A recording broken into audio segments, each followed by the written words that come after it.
Meus irmãos, a paz do Senhor, nós vamos ler a palavra do Senhor. Evangelho segundo escreveu Marcos, capítulo 14. O texto é bastante conhecido na história bíblica, um relato que Marcos, tanto quanto Mateus e Lucas, fizeram a respeito do discípulo, que ainda não era apóstolo, chamado Pedro, né? Capítulo 14, versículos 66 ao 72, onde a palavra do Senhor nos diz assim, já está na tela para quem prefere, né? E estando Pedro embaixo no átrio, chegou uma das criadas do sumo sacerdote. E vendo a Pedro que estava se aquentando, olhou para ele e disse: Tu também estavas com Jesus o Nazareno. Mas ele negou, dizendo: Não o conheço, nem sei o que dizes. E saiu fora o alpendre, e o galo cantou. E a criada, vendo outra vez, começou a dizer aos que ali estavam, este é um dos tais. Mas ele o negou outra vez, e pouco depois, os que ali estavam disseram outra vez a Pedro: Verdadeiramente, tu és um deles, porque és também galileu. E ele começou a imprecar e a jurar: Não conheço esse homem de quem falais. E o galo cantou segunda vez. E Pedro lembrou-se da palavra que Jesus lhe tinha dito: Antes que o galo cante 2 vezes, 3 vezes me negarás tu. E retirando-se dali, chorou. Pai, em nome de Jesus, obrigado, Senhor, por esta palavra que é registrada para nosso ensino, ó Pai, para nossa correção, para o nosso cuidado, ó Pai. E obrigado pelo teu bondoso Espírito Santo, que sempre tem a disponibilidade de aplicar a palavra ao coração daqueles que a ouvem. Então, para tanto, Senhor, dá a revelação que for necessária a este momento, pelo dom da palavra da sabedoria e do conhecimento. E assim, sim, nós seremos edificados, exortados e consolados com esta profecia. Assim te peço, agradecido em nome de Jesus. Amém. Meus irmãos, se assentem. Os irmãos sabem que esse texto é um dos textos bastante conhecidos em relação à vida desse aprendiz chamado Pedro. A gente sempre fala assim com um ar crítico, né, quando lê sobre Pedro, que ele negou a Jesus, que esse é o texto que Marcos, Mateus e Lucas, eles escreveram, né, registraram esse acontecido. E a gente sempre fala assim com esse ar crítico, mas a gente não pode esquecer que Pedro, irmãos, ele tem apenas 3 anos de convertido. 3 anos. Jesus o chamou quando começou o seu ministério e só são passados 3 anos. Só que às vezes tem situações que a gente se envolve que parece que a gente já está há muito tempo nessa situação. Mas são 3 anos apenas. Ele é um novo convertido. Ele é um aprendiz. Então ele erra, de fato, como nós também erramos. Às vezes a gente, com tantos anos no Evangelho, já erra, né? Já comete erros. Imagine uma pessoa com 3 anos no Evangelho. 3 anos. Mesmo com toda a dedicação e aprender, ele é ainda um novo convertido. Mas o fato é que Deus permite, irmãos, para que nós possamos olhar, não com olhar de juízo, mas olhar com olhar crítico, sim, mas olhar para que não cometamos os mesmos erros que as pessoas cometem. Então, o Pedro, nesse momento, essa experiência negativa que ele teve de vida, né, vamos dizer assim, cristã e novo convertido que era, nos revela que um servo de Deus, irmãos, ele, para chegar a negar a Cristo, ele nega Cristo, sim, através de de um trágico processo de descuido espiritual. Às vezes, nós não percebemos que pode acontecer conosco, principalmente quando estamos iniciando nesse processo, nós achamos que a nossa empolgação é muito grande às vezes, né?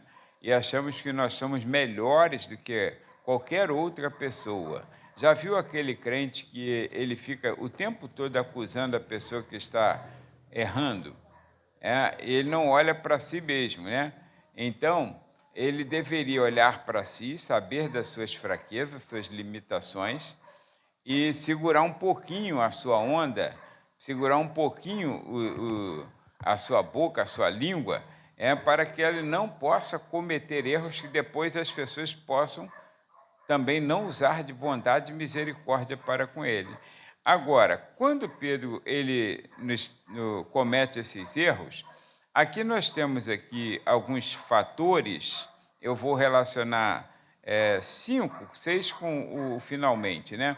Mais 5 que são como se fossem passos para uma negação a Cristo. E pode acontecer com qualquer um de nós. Nós fomos chamados, fomos salvos, assim como Pedro, fomos vocacionados. Uns têm uma vocação diferenciada, vamos dizer assim, com dons ministeriais, e outros não com dons ministeriais, mas todos somos vocacionados para dar fruto. Lembra que Jesus falou? Eu vos escolhi e vos nomeei para que deis fruto, e o vosso fruto permaneça. Então, todos aqui somos vocacionados. E dentro disso, irmãos, o que pode acontecer conosco se nós tivermos um descuido espiritual, como acontece, e você há de lembrar de alguém que esteve firmado na rocha, né? E que, de repente, hoje não está mais ou enfraqueceu na fé. Então, alguns passos que nós observamos, que pode acontecer como aconteceu com Pedro, primeiro é a autoconfiança. A autoconfiança é muito perigosa, a autoconfiança. A autoconfiança faz com que você acredite que você é suficientemente forte para ser independente de Deus. Acontece muito na adolescência e na juventude, acontece muito. Quantos de nós aqui já temos fatos de jovens que estavam muito bem na presença do Senhor, adolescente, né? Aí, do nada assim, quando ele atinge os 15, 16, 17, 18 anos, aí ele se acha autossuficiente, independente de Deus, e ele começa vamos dizer assim, ele começa a descuidar da sua vida espiritual e então ele acaba no mundo. E algumas dessas pessoas, elas se afundam no pecado. Elas se afundam no pecado. Tem uns não, que ficam só na margem, ficam na superfície, mas tem uns que eles vão para o atoleiro do pecado, experimentam a prostituição, experimentam drogas, experimentam a promiscuidade, ou seja, relacionamentos com sexo oposto também do mesmo sexo. Então, eles vão a fundo mesmo, porque além dos vícios, né? Além dos vícios. Simplesmente porque descuido espiritual.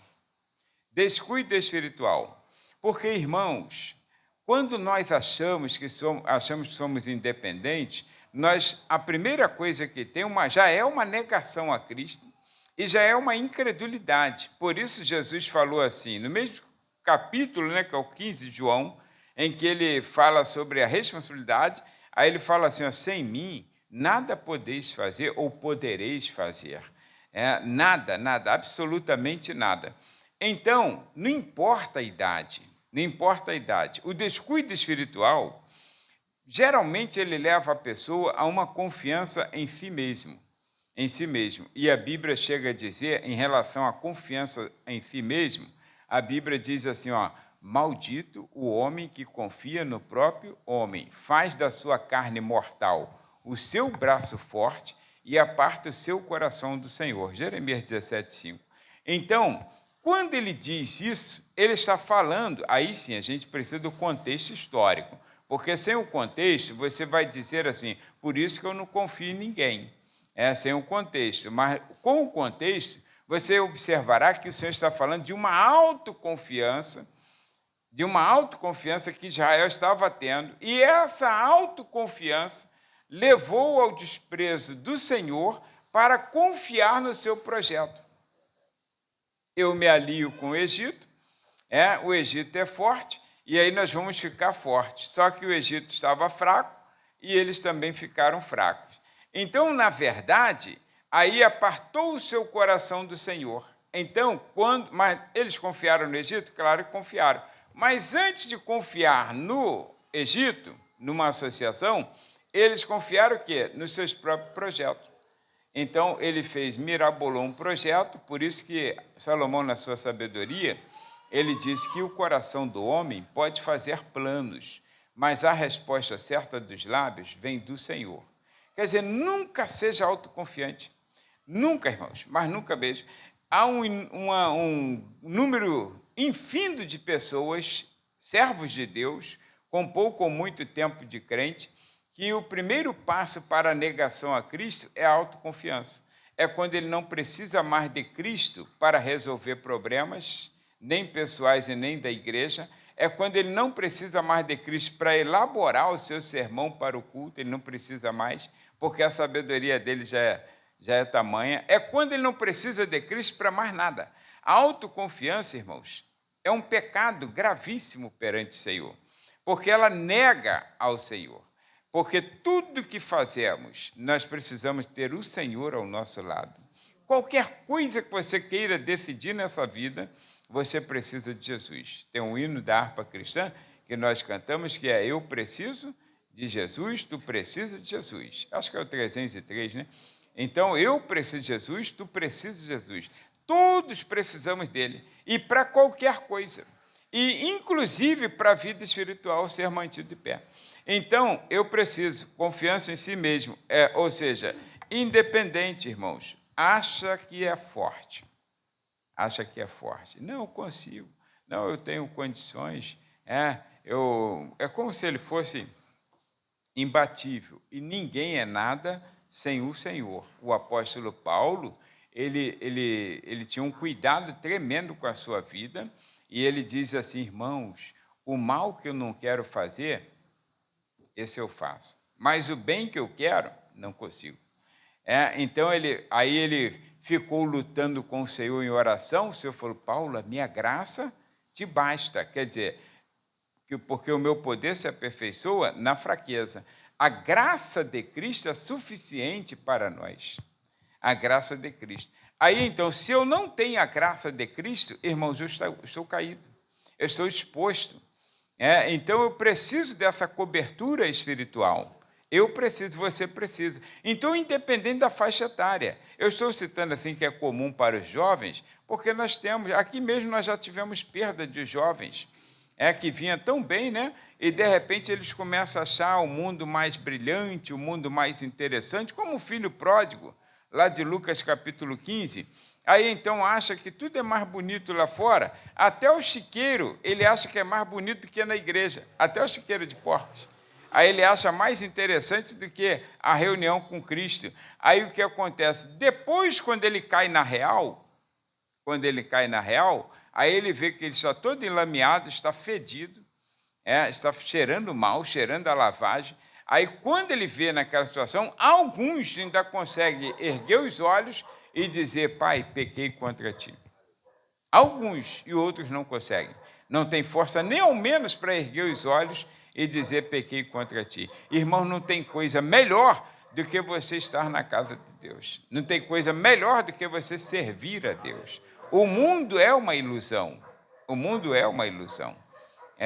Eu digo isso não por ser velho, e nem por agora, agora eu já estou no final de carreira, não. Desde a juventude, eu tive o discernimento pelas Escrituras que o mundo é uma ilusão. Estar na casa de Deus é o melhor lugar do mundo para se viver. É a casa do Senhor. Então, olha, confiança em si mesmo. Aí Pedro confiou em si mesmo. Mas quando foi isso? Quando ele disse assim, que Jesus falou assim: olha, vai acontecer isso, e todos vocês me negarão. vocês vão me abandonar. Aí Pedro falou o quê? Que é isso, Senhor? Eu não, jamais, jamais eu vou te largar, jamais eu vou te deixar. Jamais. E ele tentou dar provas disso com a espada, ou não, quando cortou a orelha de um soldado. Olha, irmãos, ele disse jamais. Autoconfiança. Autoconfiança. Aí Jesus teve que usar essa expressão, sabedor do que aconteceria sem a confiança em Deus. Jesus falou, antes que o galo cante. Aqui a expressão de Marcos é, antes que o galo cante 2 vezes, 3 vezes me negarás. Aí então Pedro não acreditou na palavra, e ele simplesmente foi. Na hora que o perigo veio iminente, aí ele meteu o pé, largou Jesus e estava agora indo para o caminho de um cumprimento de uma palavra que o Senhor lhe deu. Agora, irmãos, escuta, esse é só um primeiro passo, autoconfiança, porque a soberba precede a ruína e a altivez de espírito, a queda. Quando você se acha, aí então Deus sai um pouquinho e você escorrega. É fato, irmãos, é fato. Quando você se acha, aí então Deus recua. Homens cheios do Espírito Santo de Deus, homens pregadores do Evangelho, caíram. Porque começaram a se inchar. E quando se incha e acha que já é alguma coisa, ele acha que para ele, ou seja, ele é insubstituível. Né? Deus não pode mais substituí-lo, porque ele tem a primazia. Aí então Deus se afasta um pouquinho, o Espírito Santo, um pouquinho só, e deixa ele sozinho para ver o que vai dar. Aí ele cai. Ele cai. Não é prazer de Deus, não. É só para ele ver que a autossuficiência é o primeiro passo para a queda e para a negação a Cristo. Porque quando caímos, irmãos, negamos a Cristo. Aí, logo a seguir, o descuido na oração. O descuido na oração. Aí talvez você pense assim, mas aí a ordem talvez esteja o contrário. Tudo bem, pode ser aleatório, mas o fato que eu estou seguindo a história de Pedro, mas o descuido na oração. Porque quando aconteceu que Jesus estava no Getsêmani, agora a narrativa é de Lucas, no capítulo 22, que é a mesma passagem. Aí Jesus estava orando, em agonia. Depois ele se aproximou, ele sabia que o inimigo estava vindo com Judas, o traidor. Aí ele se aproximou dos discípulos e a Bíblia diz assim, e encontrou-os dormindo de tristeza. Dormindo. Aquele mesmo que disse assim, Senhor, eu não vou te abandonar. Aquele que disse assim, eu estou contigo por onde quer que tu fores. Aquele que disse, pode contar comigo. Ele agora está dormindo e roncando igual a todo mundo. Indiferente ao perigo que estava para acontecer. Então, quando ele estava dormindo, ele estava em descuido na oração, no momento que era necessário estar orando. Necessário estar orando. Talvez se ele tivesse adormecido de joelhos, com a cabeça assim no braço, debruçada no braço, glória a Deus por isso. Ele estava tentando orar, mas não, pelo que Jesus dá a entender, eles relaxaram, simplesmente relaxaram. E a oração não se relaxa, irmãos. A vida de oração é o sucesso para a vida do cristão. Então não se relaxa na oração. E você tem que intensificar a sua oração cada vez mais. Intensificar. Quanto mais o problema surge, mais intensa deve ser a tua oração. Isaac pode ter tido muitos defeitos, mas a Bíblia diz que ele casou aos 40 anos e ele descobriu que a sua esposa era estéril. E então ele orou 20 anos, intensamente, para que ela gerasse, até que Deus cumpriu a palavra e disse assim, para Rebeca, olha, 2 nações há no seu ventre. Então, e daria continuidade ao que Deus tinha falado para Abraão, em ti serão benditas todas as famílias da terra. 20 anos, ele estava com 60, ele podia ter já desistido, mas ele estava orando até que Deus cumpriu a palavra. Irmãos, você tem que orar, porque ele poderia relaxar. Não, Deus falou a Abraão que ia dar uma multidão. Então, se deu Isaac, se me deu aqui como um filho da promessa, ele vai dar o jeito dele. E relaxar com a oração. Não, oração não se relaxa. Aí, então, ele intensificava na oração. E, para a negação, basta você relaxar. Descuido espiritual. Descuida da oração, irmãos. Tem um montão de gente que não ora mais. Tem um montão de gente, eu estou dizendo um montão, da criança ao mais idoso. Estou dizendo de pessoas que não têm nenhuma função eclesiástica. Estou dizendo de pessoas com alta função eclesiástica. Estão na liderança, não oram mais. Não oram mais. Não tem mais prazer na oração. Se tem uma oração na igreja, aí o camarada não está ali para orar junto com a igreja. Ele pega alguém e fala assim, ó, vai lá e puxa a oração lá. E fica orando todo mundo, e menos ele. Como se a oração fosse um dever do cristão e não da liderança. Irmãos, é preciso orar. É preciso orar. Orar não foi apenas uma ideia de Jesus assim para nos ocupar com alguma coisa. Ele contou uma parábola, Lucas capítulo 18, versículo 1. Contou-lhes uma parábola sobre o dever, ou alguma outra versão, obrigação, ou outra necessidade de orar sempre, sem nunca desfalecer.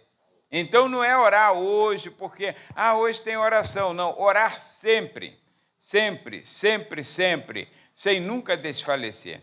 Pode estar cansado, mas tem que estar orando. Pode estar sem repertório para falar com Deus, mas tem que estar orando. A oração é uma necessidade.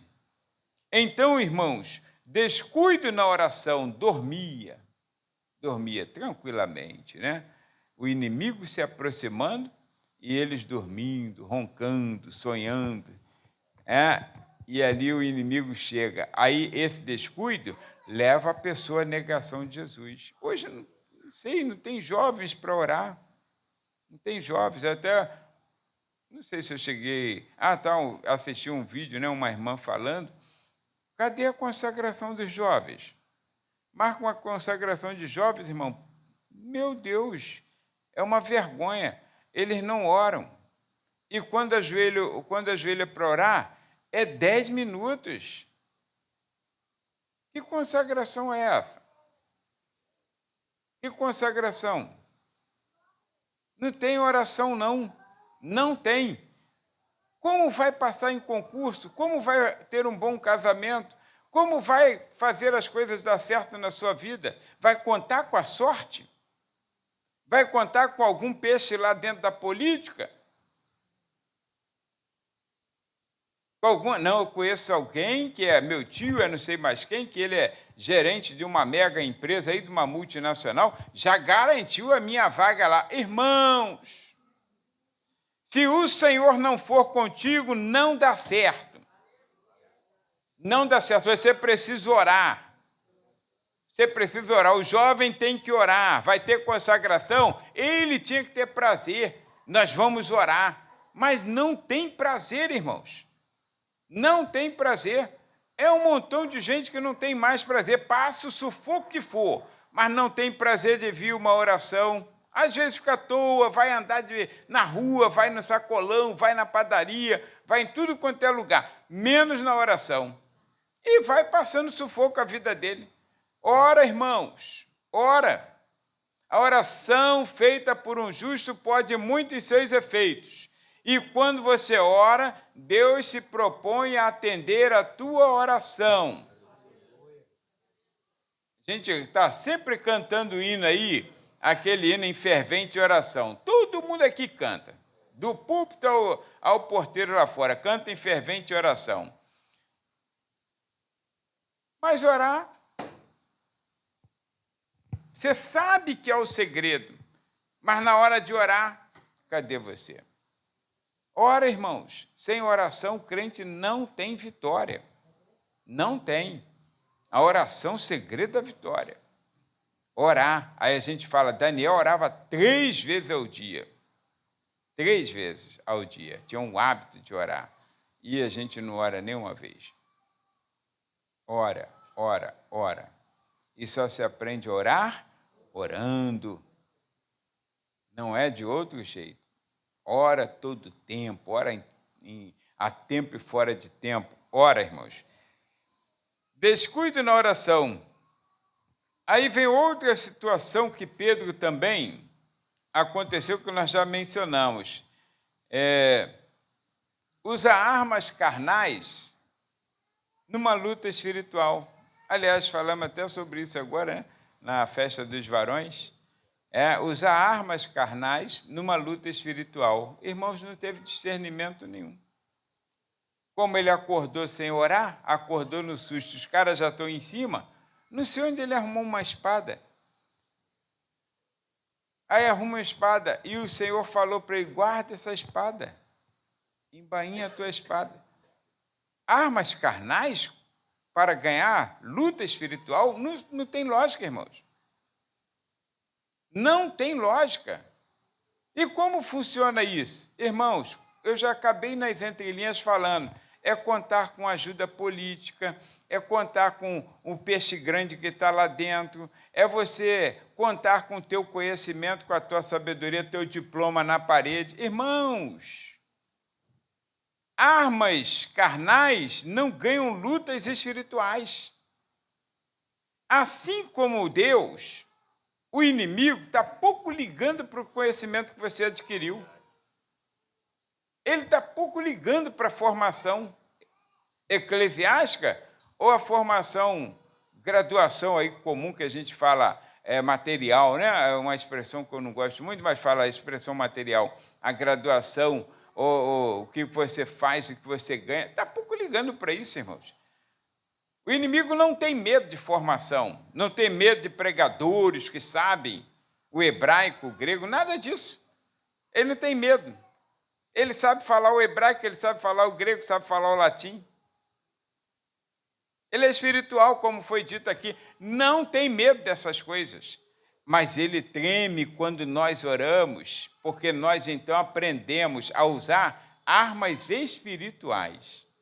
Não é o meu conhecimento, é a palavra de Deus dentro de mim. Conhecimento, ele não tem medo, irmãos. Não tem medo de conhecimento. Ele brincou com a vida de Salomão, e Salomão tinha conhecimento.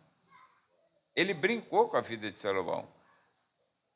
Ele não tem medo disso. Então, lembra antes de Saulo se converter? Não tinha homem mais conhecedor do que aquele. E, no entanto, era um instrumento de Satanás. Agora, depois que ele se converteu, aí ele então teve discernimento. Eita, todo esse conhecimento que eu tinha da lei e dos profetas não me adiantou nada. Aí ele então pega todo aquele conhecimento e coloca aos pés da cruz, aos pés de Cristo. Fala aqui, Senhor, se servir para alguma coisa, aí serviu como esterco para o crescimento da vida dele. Mas aí sim, agora sai da cruz para ele. Não é dele para a cruz, não. Aí sai de Cristo para ele, porque a sabedoria quem dá é Deus. Então, irmãos, é isso que você precisa entender. E Pedro está cometendo erros. Aí Jesus, em vez de elogiar, porque ele defendeu a Cristo, não defendeu? E defendeu aos seus amigos, pegando uma espada e partindo. Foi um ato de coragem. Jesus, em vez de elogiar, repreendeu ele. O que está fazendo? Não é assim, você não viu fazendo isso? Ele não viu Jesus fazendo isso. Aprendeu isso com quem? Como quem diz, de que espírito sois vós? Lembra que um dia Jesus falou isso? De que espírito sois vós? Não é assim que você tem que fazer. Luta espiritual, irmãos, se faz com armas espirituais. É oração, jejum e palavra. Não é com armas materiais, não é com conhecimento. Nada disso, é com a espada do Espírito, não é a minha espada, é a espada do Espírito. Então, é importante que nós tenhamos isso aqui. E aí, o que acontece aqui? Assim vem, então, um outro passo que vai acontecendo. Aí Pedro começou a seguir Jesus de longe. Lucas narra isso. E Pedro seguia-o de longe. Aí ele aqui, já Marcos, como ele era mais assim, enfático, né? ele era muito resumido, muito sucinto, né? Porque ele escrevia Romanos. E os romanos não eram de leitura. Os romanos é aquele tipo que ele espera virar filme para assistir. Não tem gente que manda um texto desse tamanho e você fala, vou esperar virar filme, vou ler isso tudo, não. Então, os romanos eram assim, eles eram práticos, então eles não liam. Agora, os gregos não, os gregos, tudo que era letrinha, achou um negócio no chão, eles vão para ler e interpretar. Aí, os gregos, aí Lucas escrevia pormenorizadamente e disse assim, e Pedro seguiu de longe. E já Marcos não, já coloca... Pedro já junto da fogueira ali, aquecendo. Lucas também conta, mas vai dizendo a narrativa toda. Então, quando ele está ali, seguindo Jesus de longe, aqui começa, olha, percebe que já começou no coração a confiança em si mesmo, aí começou a descuidar da oração, porque, irmãos, ninguém desvia da noite para o dia. A pessoa fala assim, aquele irmão estava ali, agora desviou, né? Ninguém desvia da noite para o dia. Ninguém. Eu já vi muitas pessoas desviando. Elas não desviam da noite para o dia. E para a igreja falar, aquele irmão desviou, meu Deus, era uma benção e desviou. Só que para a gente que está no contexto aqui, a gente percebe a pessoa vai faltando, vai se esfriando, vai se desinteressando por aquilo que Deus deu como dom, e daqui a pouco ela se afasta literalmente. Então, olha, esse momento aqui, Pedro foi simplesmente se afastando gradativamente e ele não percebeu. Ele não percebeu. E quando ele foi se afastando, quanto mais ele ia se afastando no descuido, né, ou seja, na sua autossuficiência, no descuido com a oração, usando já armas carnais, argumentos humanos. Não a palavra de Deus, não tinha mais a primazia, mas os seus argumentos. Aí, então, o que aconteceu? Esse descuido espiritual foi levando ele, assim, retardando. Não que ele estivesse se afastando. Jesus continua no mesmo passo e Pedro, então, agora tem um passo menor. Aí ele já vê Jesus longe. Jesus já está lá na frente e ele está aqui atrás. É assim que você vê. Aí você vai se afastando gradativamente. Aí você percebe, agora Pedro seguindo Jesus ao longe, ele já está sentado. Olha, quando foi que você viu Pedro, durante 3 anos com Cristo, sentado com inimigos de Jesus? Quando foi que você viu Pedro sentado na roda de fariseus, de saduceus? Você não via isso. Aí agora Pedro está sentado numa fogueira, se aquentando numa fogueira, com inimigos de Jesus, pessoas que estiveram lá gritando, crucificam, crucifica, Pedro sentado no meio deles. Quando é que você ia imaginar isso? Um discípulo de Cristo, um camarada que estava junto com Jesus, expulsou demônios, curou enfermos, compartilhou pães e peixes naquele grande milagre, agora sentado com inimigos do Senhor. Assim vai gradativamente. É hoje aqui, amanhã ali, daqui a pouco está com o ímpio ali brincando, está com outro ali participando de alguma coisa, já está indo nas amizades, perdendo o foco da casa do Senhor, perdendo o foco. Qualquer coisa, irmãos, qualquer coisa pode te esfriar, qualquer coisa pode te afastar. As pessoas não vão sentindo, elas vão se afastando gradativamente. Gradativamente, daqui a pouco, qualquer coisa é motivo para não estar mais na casa de Deus. E ela não percebe, acha que está indo tudo bem na sua vida. Só vai perceber quando a coisa cair como um peso na sua alma e talvez você tenha uma oportunidade ou não. Mas tudo é prioridade, menos o reino de Deus. Menos o reino de Deus. Tudo é prioridade. Aí, então, quando a coisa começa a apertar, aí pode ser que você, então, tenha um arrependimento, porque Deus sempre dá uma colher de chá. É uma oportunidade. Então, olha, seguir a Cristo de longe é gradativo. Eu vi muitas pessoas fazendo isso. Eu não estou no Evangelho, irmãos, de ontem. Eu estou no Evangelho desde a minha infância. Eu vi muitas pessoas se afastarem. Eu vi muitas pessoas brincarem em priorizar primeiro as suas coisas e não o reino de Deus. E uma coisa que nós aprendemos muito cedo, graças ao bom Deus, cuida das coisas de Deus que Ele cuida das suas. A nossa prioridade tem que ser o reino de Deus. Aí Ele cuida, Ele nunca deixou faltar nada, nunca deixou uma porta fechada. Nunca deixou uma porta fechada. O Senhor nunca deixou uma porta fechada. Ele podia fechar uma, mas logo tinha outra aberta. Deus, Ele sempre foi fiel em cuidar de nós, porque nós sempre cuidamos das coisas de Deus e Ele sempre cuidou das nossas coisas. Ele nunca deixou faltar nada. E sabe, as coisas com Deus vão acontecendo assim tão naturalmente que você não percebe. Não percebe, não tem ansiedade, não tem aquela coisa, meu Deus, está dando tudo errado. Não, as coisas vão naturalmente acontecendo, gradativamente, mas tu sente que a tua bênção, a prosperidade está contigo.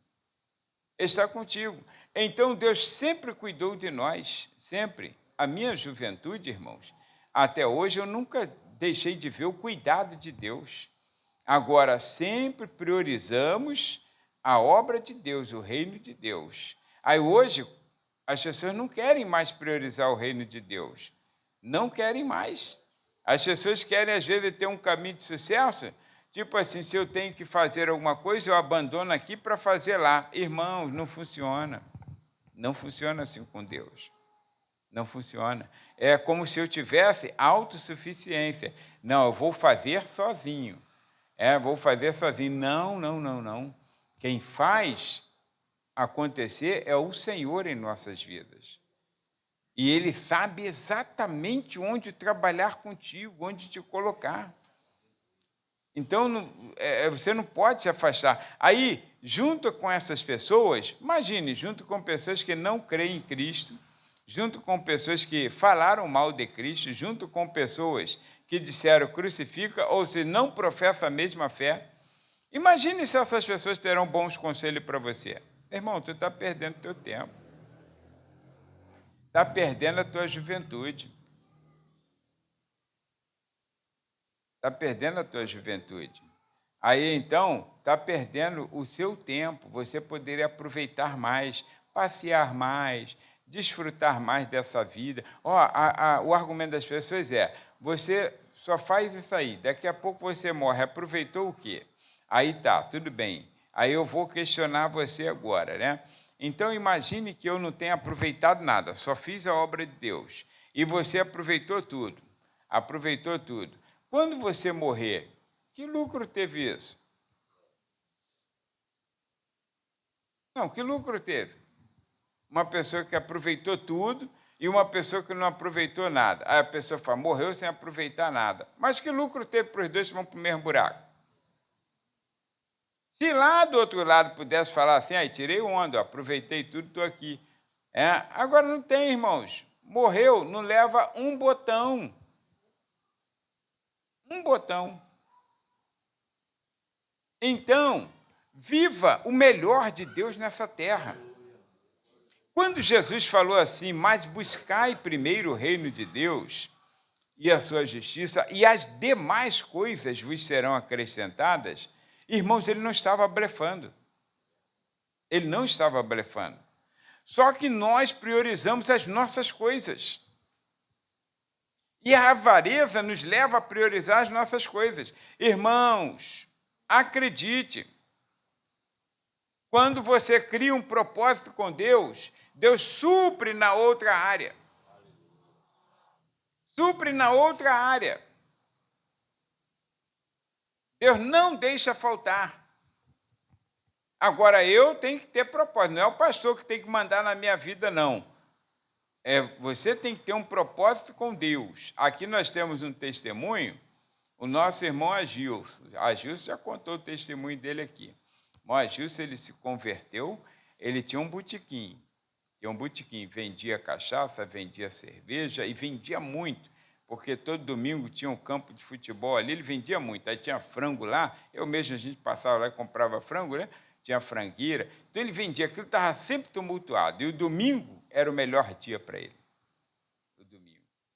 Mas eu nunca falei para ele que ele não devia, que ele devia, agora o irmão é crente, é membro da igreja, tem que se desfazer do botequim, nunca falei, mas também sempre orei, para Deus dar o discernimento a ele. Um dia, Deus deu um sonho a ele que ele, aliás, um desejo, ele fez uma prova com Deus. Senhor, eu queria mudar de ramo, estou sentindo a necessidade. Aí Deus deu uma revelação a ele que ali, aquele balcão onde tinha um botequim, ia ser um balcão, ia ser conexões, material de construção.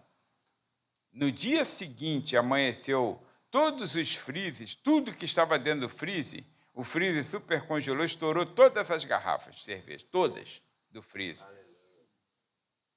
Ele não chegou a mandar, a colocar anúncio para vender os freezers. Não chegou. E parou um carro na porta. É o senhor que está vendendo os freezers? Aqui? Aí comprou os freezers do jeito que estavam. E levou tudo. Aí ele transformou da noite para o dia aquilo no material de construção. Nunca faltou. Foi difícil. Não foi dia de glória, não. Foi dia. Se você perguntar, ele não foi dia de glória. Mas até hoje lá é um material de construção, não é mais dele, mas ele alugou, né? A loja é dele, o prédio é dele. Então, até hoje. Mas ele tomou a decisão. Ele tomou a decisão. Não é o pastor que tem que mandar, não. Você tem que tomar a decisão. Você tem que fazer um propósito com Deus. O que você tem como prioridade? O reino de Deus, a obra de Deus, as suas coisas? Você quem sabe, irmão. Você quem sabe. A nossa prioridade sempre foi o reino de Deus. Sempre foi. Desde novo, a gente casado novo, já priorizava o reino de Deus. Tanto que a gente casou na igreja matriz, era uma igreja matriz, não é Nilópolis, não, Éden. E quando, menos de um ano de casado, a gente foi para a congregação, já trabalhar na congregação, para poder trabalhar com pessoas. Congregação pequenininha, depois eu fui até o dirigente dessa congregação, mas pequenininha, a gente trabalhava lá, a Ana trabalhava com as crianças, não tinha sala, não tinha nada, era uma igrejinha pequena, né? A sala das crianças era embaixo da árvore no quintal. E quando chovia, dava ruim. Então, mas Deus dava graça e glória. Então, a gente trabalhava lá. Olha, irmãos, e todo mundo na matriz, e a gente, 21 anos de idade, lá na congregação, priorizando aquilo que Deus quer para nossas vidas. Então, nunca tivemos moleza, nunca tivemos descanso, nada disso. Esse negócio de descanso de domingo, nunca tivemos descanso de domingo. Dava aquele cochilinho e ia embora para a casa do Senhor. E sempre foi isso que nós vemos aqui, ó. É de manhã, tarde e noite. Não tem esse negócio de tempo ruim, é todo dia. Porque, irmãos, o reino de Deus é tomada à força. Tomada à força. Agora, cuida das coisas do Senhor, que o Senhor cuida das suas coisas. Ele não deixa faltar absolutamente nada. Nada. Então, olha, seguir a Jesus de longe, aí deixar a companhia dos irmãos pela companhia do mundo. Cadê os discípulos? Onde era para ele estar? Tudo bem, fugir com medo, tudo bem, mas era para estar com os outros 10. Judas já tinha se enforcado. Mas onde Pedro está?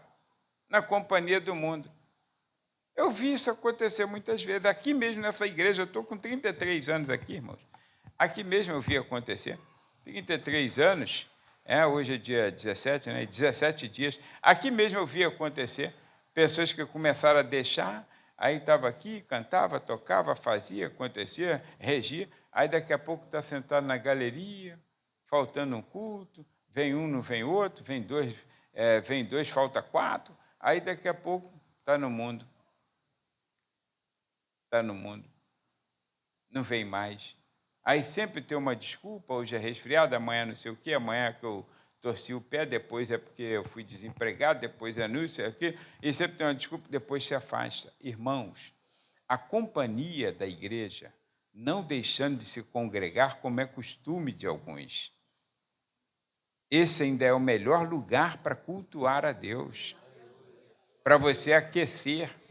E não tem mais argumento quando a gente vê a pessoa assim, não tem argumento. Pode falar que uma brasa fora do braseiro vai se apagar, pode falar o que for. Não vai aceitar a ideia, porque já está com o coração lá, mais lá do que aqui. Porque aí onde está o seu tesouro, aí estará o seu coração. Por isso que o meu é na igreja. Porque o meu tesouro, irmãos, é na casa do Senhor. Sempre foi, sempre será, graças ao bom Deus, né? Pela misericórdia dele. Aí o que acontece? Depois desse espaço aqui, aí você vê o quê? A negação final. Agora chegou o auge.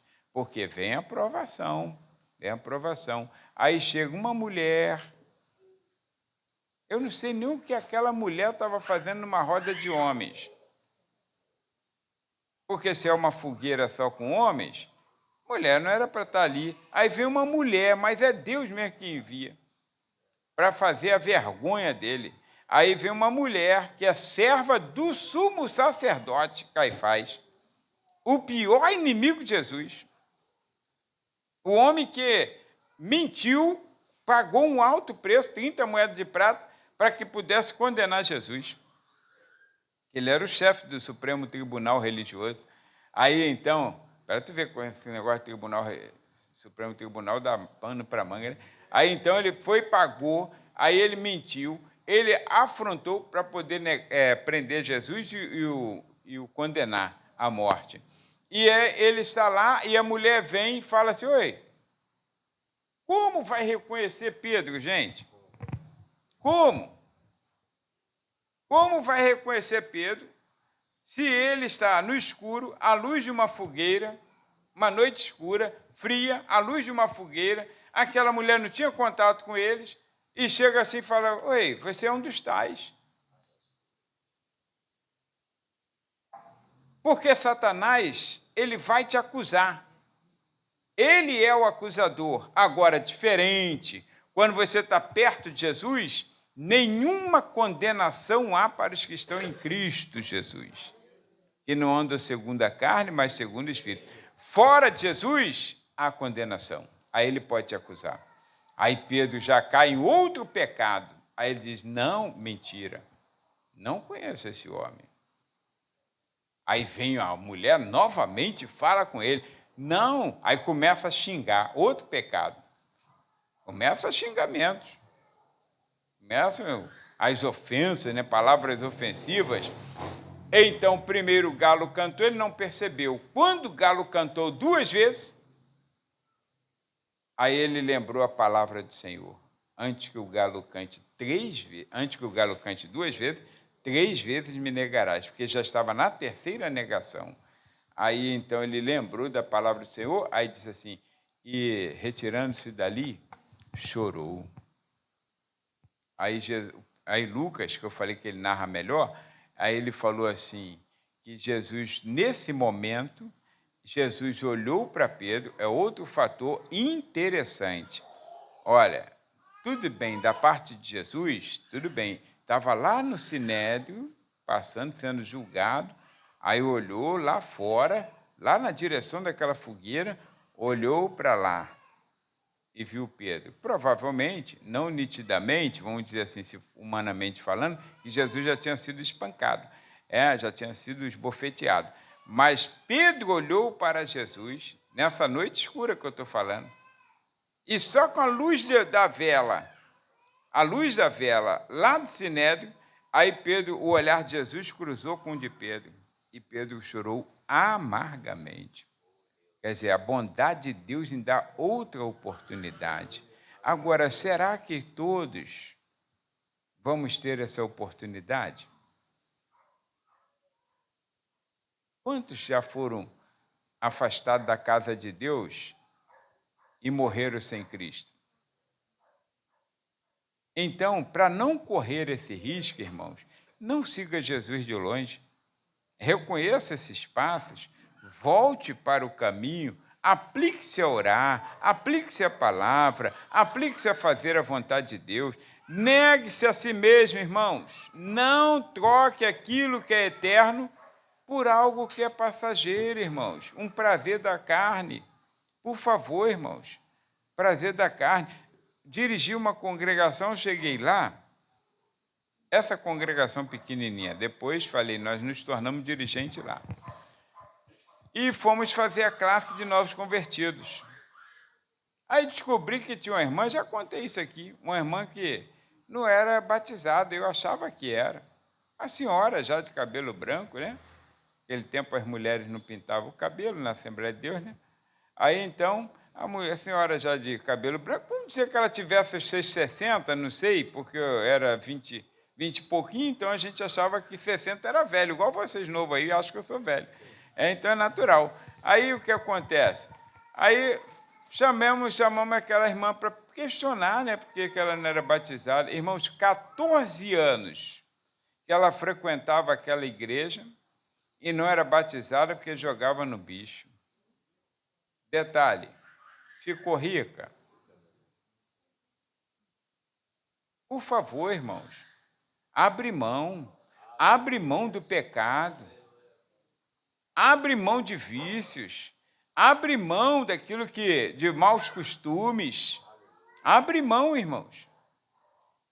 Com Jesus você não perde absolutamente nada. Agora fica agarrado com um negócio.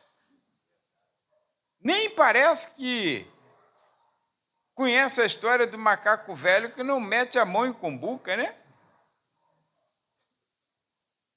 Macaco velho não mete a mão em cumbuca. Você sabe qual é a história? Os indígenas, eles pegavam macaco, porque comiam carne de macaco, e alguns lugares ainda comem, né? Aí, então, eles colocavam lá, tipo como se fosse um coco, aquela cabaça, né, que faz o birimbau, tipo aquilo ali, redondinha, aí eles cortavam um diâmetro assim, uma tampinha, que desse para uma mão entrar assim, ó, a mão entrava assim, ó. Lá dentro eles colocavam a isca, uma banana, alguma coisa que atraía, né? Aí eles metiam a mãozona assim, ó, que eles vão igual o ser humano, né? Mete a mão, quando ele pegava aquilo que estava lá dentro, aí não saía mais. Das duas, uma. Ou ele larga aquilo que está lá, volta com a sua mãozinha e ganha vida, ou então ele fica segurando aquilo que está lá, que ele acha tão precioso, importante, e morre na paulada. Aí os macacos mais novos metiam a mãozinha lá, fechava e segurava o negócio. E cadê que vem? Aí vinha um nativo, ó, ouro em cima dele, virava comida. Aí, de bicho. Você também vai virar comida de bicho se não abrir mão. Porque Satanás coloca lá a isca. São pecadinhos, irmãos, são errozinhos, que você tem que abrir mão, irmãos. Abre mão dessa ganância de querer ganhar na loto. Abre mão dessa ganância de querer prazer mundano. Abre mão. É uma festinha aqui, uma festinha ali, é a tal de caipira, é o tal de carnaval. Irmãos, abre mão dessas coisas. São coisas passageiras. As coisas espirituais são eternas. Se você não abrir mão, o adversário vem e vai te dar paulada. E você vai virar comida de bicho. Então tem que abrir mão. Olha, isso que nós estamos vivendo aqui é um breve período. Daqui a pouco a trombeta soa e nós vamos subir. Agora, quem tiver com a mão agarrada nessa cumbuca, não vai subir. Então, é importante você pensar nisso. Priorize o reino de Deus. Descubra qual é a sua vocação, descubra qual é o seu chamado, descubra a vontade de Deus. Fala assim, eu quero seguir a tua vontade. A tua vontade. Que a vontade de Deus sempre foi e sempre será boa, agradável e perfeita. Amém? Fique de pé comigo, que nós vamos orar para terminar. Quero agradecer a presença do